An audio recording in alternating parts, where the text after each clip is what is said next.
So, Spike isn't the most beloved of the MLP characters. He's either been shown to be unhelpful, useless, or snarky at inappropriate times. Oh, he's been shown to be a capable, organized, and helpful assistant too, but the former has been more present than the latter. In fact, typically Spike-centered episodes are the most hated among the fandom, plus a few others. But the most hated ones are usually Owl's Will That Ends Well, Dragon's Quest, Princess Spike, and especially Spike at Your Service. His antics have gotten him more than a little hate. So where do I fall in the Spike spectrum? Well, I'm in the middle. I don't love Spike, but I don't hate him either. Mainly because I have to remind myself once in a while, and I wish the fandom would do this too, that Spike is just a kid. In fact, in Owl's Will That Ends Well, Twilight refers to him as a baby dragon. And for his age, he has been shown to act well beyond his years when written right. But when he does something wrong, please remember how old he actually is. He's still a kid and he's learning. I can expect him to lie and get in over his head once in a while because of it. I can expect him to be unhelpful. And I can expect him to say something at inappropriate times. You know, like pretty much every kid in the world. Now, let me play devil's advocate for a second. Am I saying let Spike get a pass every time he does something stupid? Oh, hell no, otherwise he'd never learn. I'm only saying for the hate to come down a notch, because he's just a kid, and kids make dumb mistakes. But I'm not here to talk about Spike as a character. No. I'm here to talk about a Spike as a dragon, and how he might be rare in Equestria. Through about 2 hours of research, I've found many different types of dragons, spanning over various cultures, but they can all be summed up in 3 classifications. The first are sky dragons, which are the most prominent type in MLP. These dragons have wings and obviously fly. There are the exceptions, of course, with Asian culture depicting dragons without wings but still having the ability to fly. These dragons normally have long necks with larger hind legs than front. The second type are water dragons. These dragons have long, lanky bodies, enabling them to move through the water with ease, and typically they have webbing in between their claws or no limbs at all.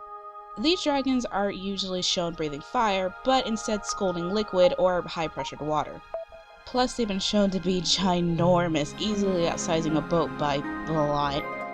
And the third type are land dragons. They're depicting having similar body types to flying dragons, but their front and hind legs are usually the same size, and their bodies, when on 4s, are closer to the ground. These types of dragons are just as greedy and as vicious as any other type, but with one fatal flaw: they're landlocked. So, can you guess which type Spike is? I'll give you 3 chances. Your time starts now. Time's up! It should be obvious because it's on his back. He's got no wings! Spike is a land dragon, and we've never seen another one in Equestria before. I mean, the migration had hundreds of sky dragons migrating. I think more than a few ponies would notice hundreds of migrating land dragons stomping through the land. Although that's not enough proof for me. What really got my wheels turning is this line in Dragon's Quest. Hey guys, come on! Seriously, leave him alone, or he might fly away. That is, if he had any wings. You flying on your mommy's back during the migration? Not exactly. Now, this brings up several points to mind. One being that sky and land dragons tend to, make whoopee every once in a while. But our main bully antagonist brought Spike's wings, or lack thereof, immediately before they ragged on him for living in Ponyville. Now, why bring this up? Why would Spike not having any wings be important? Unless in their travels they've seen land dragons and they're looked down upon. Let's face it, Equestria isn't really that big. Everywhere can be reached by train in only a few days. Hell, the Arctic tern sterna has the longest migration of any bird to date, with their shortest distance being 12,000 miles and their longest distance being 14,000 miles. I would think that animals with an even larger wingspan and not having to worry about something like planes getting in their way and hitting them, they'd be able to travel further, if not farther, simultaneously seeing different types of dragons. Sky dragons have the most mobility out of all types, and given the immediate hostility we've seen these dragons give, I wouldn't put it past a few of them to mock one of their kind that can't go past the shoreline. And I want to try and close the plot hole in Secret of My Excess when no one could help Spike by stating that they didn't know how to help his type. Considering we've seen, what, 2-3 dragons just live near Ponyville, not to mention the migration goes right through Ponyville! So I would think there would be something on flying dragons. Anything at all.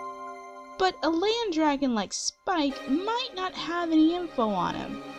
Because if the land dragon population is anything like the sky dragon population, the pony population would have to be close to non-existent. And since we've never seen a sailor pony, no, I am not counting that! Whoever took Spike's egg might have been the last.